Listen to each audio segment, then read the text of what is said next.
I think I'm going to get going. We have a very short session tonight. We're trialing a new format with some webinars, and so we have 30 minutes to rattle through quite a bit of stuff. My name is Sascha Grierson, and I am the Senior Project Manager for the Scottish Farm Business Survey. I work for SAC Consulting. I'm here tonight, and we have two members of our events team, Amy and Ewan, here to help support the tech side of things. I see people still coming in just now, which is great. So I've titled the talk, Improve Your Farming Finances in 30 Minutes. I'm not going to solve all your financial problems in 30 minutes. I think that would be too difficult a task. But I am going to tell you a few wee stories about some farming scenarios of three farming scenarios who found over 2,000 each by just scrutinising their farm accounts, just by looking. Then what we're going to do is we're going to introduce you to the Scottish National Group Average data set. And this is the whole farm benchmarking tool from the 2021 survey year. Then we're going to talk a little bit about how to use it with your accounts data from your own farm accounts that you get from your accountant. And then at the end, I'm going to invite you to come back in 2 weeks' time to a workshop on Tuesday evening, the 7th of June, and it's called Improve Your Farming Finances. And that will be in the format of a Zoom meeting. And I will, at the end, I will give some instructions about how you could email a question to me anonymously, and then we can talk about it in the session, because your question may well throw up things for other people as well. This session is being recorded, as all things are, with the Farm Advisory Service. If you encounter any problems, such as hearing the speakers or looking at the slides, please leave the meeting and join using the original link that you got. If you wish to use the chat box, let us know. And if you'd like to ask a question, we're not going to do the raise hand thing. Please just put it into the Q&A box. Here you can see, just input your question. Ewan and Amy will be gathering the questions as we go through the webinar. Because we have a short session, we may only get time for 1 or 2 questions at the end, but we will gather them and I will send an email response before the end of the week to your particular question. Okay, so where does your money go? This is a very hot topic in farming at the moment. And I would say that I do understand in the preparation of this webinar this evening, I do understand very firmly the enormous pressures that farm businesses are under at the moment with what they call agflation. I know that people's red diesel costs have just about doubled since February, and I know that fertilizer prices have quadrupled. And in some ways, what I want to present here this evening is a kind of context about how to get started on looking at your farm accounts. I also sent out a little questionnaire, a very brief questionnaire, to those of you who had signed up by the end of the week last Friday, and I got a number of responses which indicate to me that some of you are already benchmarking within your business. And so I suppose I don't know what level of sophistication you're doing in your benchmarking work. So my apologies if this can sound a little simplistic to you. I do also know that many of you are doing your own bookkeeping. And if you are, then you have the opportunity to drill into your own data. So the storytelling piece, Farmer A, he has 110 suckler cows and he keeps all the followers. So he's a suckler beef producer and suckler beef and finisher. During a quarterly internal enterprise report that he had set up, they had set up within their own farm business, and they got a digital data dump from their accounts. They had divided up the different variable input costs across different enterprises on the farm between their cattle and their sheep. And they noticed that the feed costs in their cattle had soared by about £10,000 compared to the previous year over 2 consecutive quarters. And this is just a little story that illustrates a kind of, do you think this could happen to you? So this seemed really out of keeping with the previous year's data in this particular category, and it stuck out as they scanned down the list of numbers. And so they dug into that invoices in that accounts code, and they found that that a staff member had been buying and using minerals for the beef herd completely inappropriately. And that led them to go, right, okay, we need to rethink our staff training in this piece. And I know for many of you, you may not have, you may be looking after the animals yourself, and that might never happen to you. But there may be some of you who take on staff and you think you've trained them in the correct way, but potentially you may have missed something, and that may end up being a costly exercise for the business. So the intervention was, the actual person who did the bookkeeping intervened and pointed out with the staff member about what was happening, and tried to understand where the messaging had gone wrong between the person running the farm and the person who was actually in charge of ordering all that extra feed supplement. And the annual comparison ended up saving them £8,500, and it allowed them to reconsider their staff training across their range of enterprises. And I've put the question here at the bottom. You kind of go, oh, could this happen to you? Would this happen to you? And I think it's just that scrutinizing of your accounts and scrutinizing of your practices. It might not, but it might. The second one focuses on the concept of looking at your output, and is the farm performing at or as close to its optimal capacity? No business can operate at full capacity all the time. That's just incredibly challenging and difficult to do. And this farmer had 130 suckler cows and selling most of the calves at stores around about a year old, and noticed again on a scrutiny through their annual accounts that they'd seen an average price drop in their store sales of £50 a head. And when they drilled into the detail, they found that the weights were lower. And so they were like, well, why is this? And so they went back through their production records, and they found that their calving period had lengthened, and that led to a lower average weights of the stores sold. And so they then began to look back further, and then they found out why. They brought in a new bull a couple of years ago. There was a spate of difficult calvings, and the particular cows, a group of cows, were slow to get back into calf within the herd. So this is the kind of, and it's, the picture wasn't actually that simple. I have simplified it for the purposes of this evening.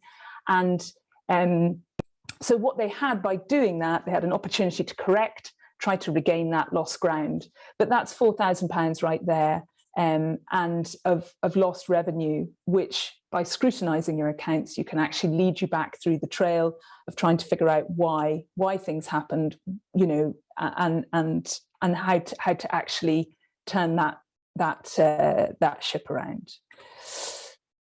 So the third scenario, very short scenario, is all about a kind of what goal. Farmer C decided, and I know that we all do this as farmers, and I'm a farmer myself, we decide that sometimes there are nice to have things in our businesses. There are reasons why we're farming that aren't just about making money, and that actually there are things that we do that are nice to have. But it is kind of, it depends on what your nice to have your goal for your nice to have is, and how deep your pockets are. This particular farmer had started a small rare breed pig enterprise, wanted to finish about 60 pigs a year, and it was their nice to have enterprise. And they had some farm visits and farm tours, and they found that this was a great draw. And the problem is they hadn't really set any goals around it. They hadn't really done enough research before they got into it. This is a thing that some farmers, and I know mea culpa also, that you can think that you know what you're doing because you're a farmer, and you can get into something, and before they knew it, they're after about 4 or 5 years of keeping these fabulous rare breed pigs, and they sold the meat and carcasses, but didn't quite cover the cost. The feed costs had increased to more than 50% of the total costs of keeping these animals, which you know, that's a kind of stop, educate, in which case it meant sitting on the phone for a few days, phoning around various contacts, setting up proper feeding regimes, setting up you know, a bit of staff training and how to use that, and to invest in the basics, which was some decent feed troughs, some decent field shelters, that kind of thing. And then they set a goal. You know, what is the goal? What should our feed costs be? And so we're able to monitor through the accounts, the farm accounts, how to kind of get that back down to that 35 to 40%, which is still quite high. But if you're having a nice to have, you have to give it some leg room. And so that was an instant annual saving of £5,000. So those are just three little tiny wee stories about the kinds of approach that you can take to scrutinizing your accounts. So what am I going to show you here? The second half of this evening's presentation is to show you the whole farm benchmarks tool that is an annual data set that is gathered in the Scottish Farm Business Survey. The Scottish Farm Business Survey has over 400 participating farms all across Scotland of varying sizes and varying farm types. And the farm businesses that are involved in the survey are voluntary participants. Their data is confidential and it goes to Scottish Government. The Scottish Government doesn't know who they are. And there's a deep dive accounts analysis performed on these farms by our team here in SAC Consulting. And the other big output that we have is we produce this annual data set, which is we take the farms in different categories and we average their accounts data, and then we present it in this data set here. So I'm just going to stop screen sharing for a moment, and I'm going to go back to this actual tool, not that one, this one here, and I'll share this screen. So here is the whole farm benchmarks tool here. The data set was gathered up to May 2021.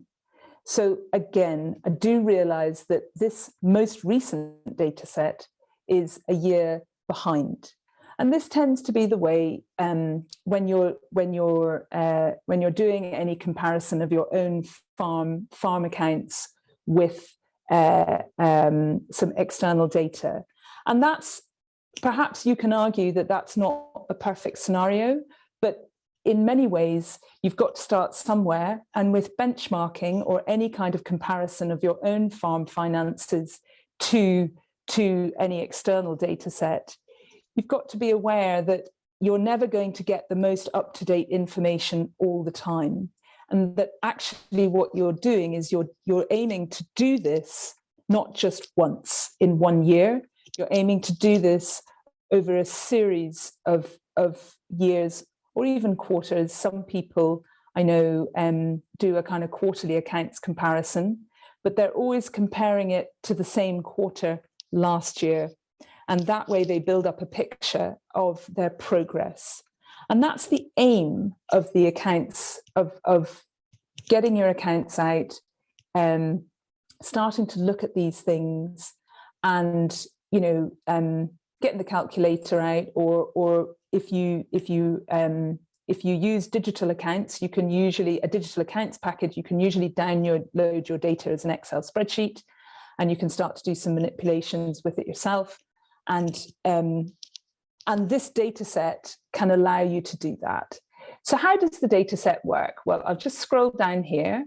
There are 7 different farming types. If over 2/3 of your output is from dairy farming, then you are a dairy farm. If over 2/3 of your output or your gross revenue is specialist cereals, you are a specialist cereal farm. So I'm going to go to this one here, the mixed cattle and sheep, which is where there's no one dominant livestock enterprise. And I'm just going to talk through some of these tabs across the top and what they mean. And then we'll have a look down, and you can see where you may be able to use this tool. So the first thing to say is that you can export this tool as a CSV file or an Excel file. So you just click on that button and it automatically downloads, or you can export it as a PDF. And if you want to get your calculator and a pen and paper out, you can print that off and you can get your accounts from your accountant, and you can try and make the different categories match up. And your accounts data will usually be presented in a kind of split into output or gross revenue, and then fixed and variable costs. So this first page here, just working through the different tabs across the top, this first page here is the physical data that describes your farm. And then this is the number of farms in each particular category. And this category is set up for less favoured area. And so if you have quite an extensive farm where over 80% of your land is in rough grazing, then I would use this column of figures here, over here, that says over 80%. If you have under 25% of your acreage is rough grazing, then I would use this column here, over here on the left. This column here is the upper 25%, and this is the upper performing 25% of farms according to farm business income. We'll come on to that. So this is the next tab here, the farm business income. Farm business income is a headline measure of farm profitability in the UK. It's how a lot of certainly government statistics and government reporting is done. And you can equate it to net profit. And farm business income includes all income from your enterprises, your beef, your sheep, whatever it is you produce, your subsidy income, and also your diversification income, if you have any diversifications on farm. The next tab I'm going to jump to is farm business income as a percentage of output. And that's quite a useful one, because if you find here on this tab that these are the actual numbers per farm, if you have a turnover that's well above these numbers or well below, this is output here. So if you have an output that's kind of £50,000, you may wonder how relevant these categories are for you. Or if you have a turnover of £500,000, you may wonder how relevant that is for you as well. So you would go to the FEFBI as a percentage of output, and that way output is expressed as 100%, and then your variable costs are expressed as a percentage of your total output. So I'm going to just go to, I'm going to stop sharing this screen, and I'm going to go to another screen, if you bear with me.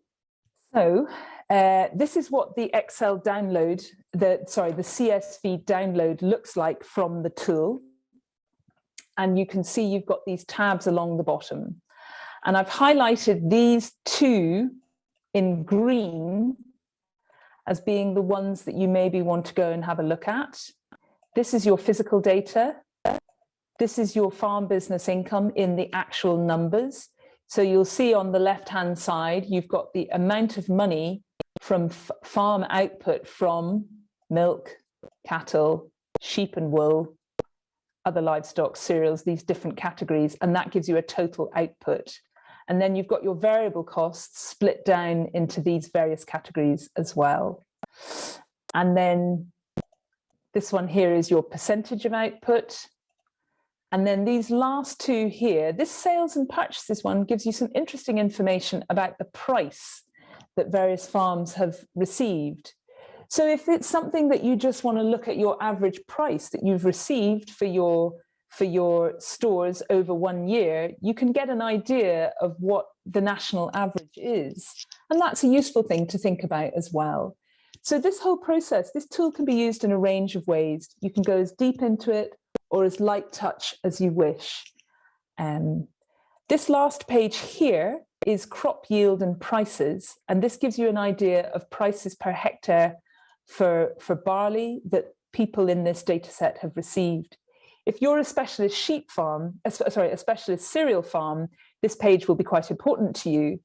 These guys are mixed cattle and sheep farms, so they're not producing much on average in crops. So the different farming types will give you the same pages, but slightly different, will give you different information, as in more meaningful information. So if you're a specialist cereal farm, you wouldn't look at the cereal prices on the mixed cattle and sheep page, for example. That's just a disclaimer. So there's a table down here, which is very useful. This is the sheep performance table down at the bottom, and it allows you to calculate your lambing percentage based on the percentage of ewes that went to the tup. So you can see lambs marked, which is the number of live lambs probably that you got that thrived, the number of lambs that you actually sold, and it allows you to get a handle on how your lambing percentage compares with national averages. So that's just a quick show round of the tool, and I'm going to stop sharing my screen again, and I'm going to show find one other thing to show you. So in addition to this evening's webinar, this evening's talk, I've also written up this that practical guide to how to find your way around the tool in a publication that's available on the fas.scot website. And you can just press download here, and you can get this publication that is really a kind of step-by-step guide to how to use the tool for your own purposes, should you wish to do so.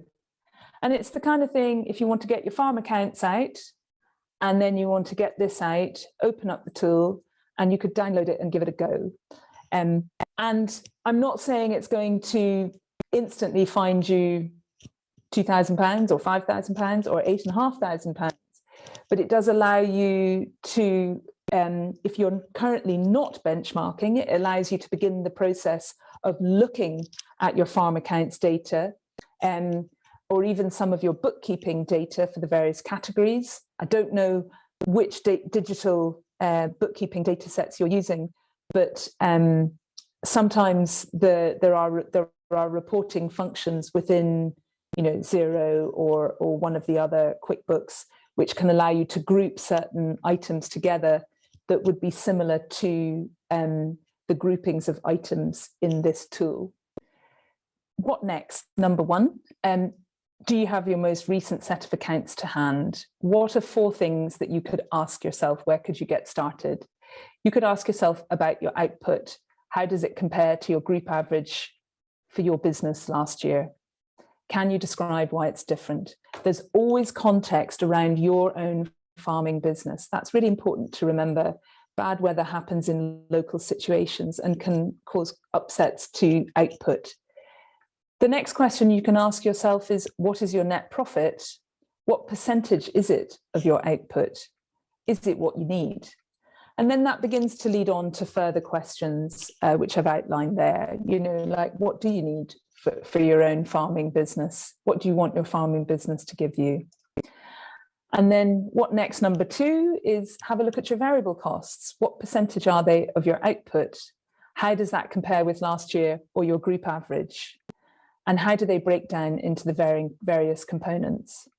And then I've put in here, how do we handle this year's soaring input costs? And I put with difficulty, and it's a challenge at the moment.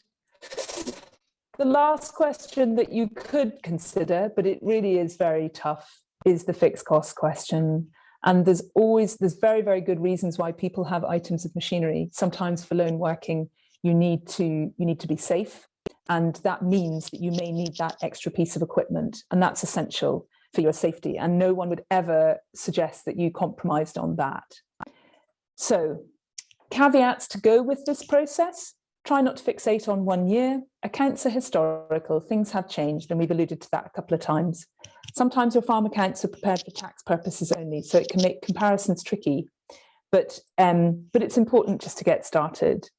And the best comparison with any of this is with yourself. And that's to try and build a picture and to look for trends and to look for what's happening year on year in your business. So that ends the session. One if you have question any... we have had in, Sascha, is there still funding for benchmarking? Oh, good point. I don't know that. I know that there's been new rounds of funding open. Do you mean benchmarking within a group of people getting together and of similar businesses? Because that may be, the FAS Connect program will be announced sometime fairly soon this year. And if there was a group of farmers that wanted to do something like that, that got together, that they might be able to access some facilitated support there. If it's a single business efficiency grant, then that might be, it may be something you could discuss with an advisor through the FAS program. I think we would need to find the links to the newly published guidance, so it's published in April, to see if that would be possible. Okay, so moving on briefly, I realise we're at 8:01. For any queries, please contact the advice line, or you can email advice@fas.scot. If you have any questions, we can gather those and take them, and I can answer them after the webinar. I would encourage you all, if you want to sign up for part 2, the workshop. This is, as I described earlier on, it's an hour-long time. You could get started using the tool. You could use the attached guide. I will be sending out a link to the publication link. And you could bring your questions on this or any other topic to do with farm accounts to that workshop. If you email your questions to me by Monday the 6th at 5 o'clock, I can answer them anonymously in that workshop. And it just remains for me to say thank you very much. I would encourage you to fill out the evaluation form, please. We'd love to know how this format felt for you guys this evening. And Amy is going to send that out either shortly after or tomorrow morning. Well, thank you very much for coming along this evening, and please do fill out our evaluation forms, and we'll see you again on the 7th of June. Many thanks.